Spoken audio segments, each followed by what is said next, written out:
చెవులు లేవని ఏడ్చిందంట. వాడికి వాళ్ళయ్య కళ్ళు లేనోన్ని చూపించిందంట.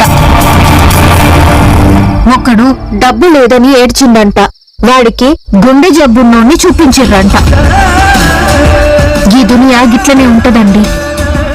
మన తానున్నది మనం గుర్తించలేనంత వరకు ఎదుటోళ్లతో పోల్చుకుంటూ గది లేదు ఇది లేదు అని ఏడుస్తూనే ఉంటాం. ఒక్క పాలి నేనే తోపు అనుకో, నువ్వు శివంగి లెక్క ఓపడతావు.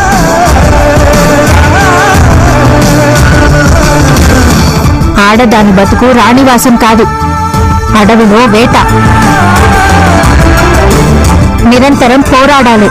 ప్రాబ్లం వచ్చిందా ఇచ్చి పడేయాలంతే.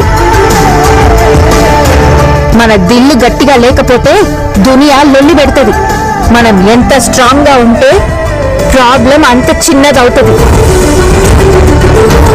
పోరాడు, గట్టిగా పోరాడు, బరాబర్ పోరాడు.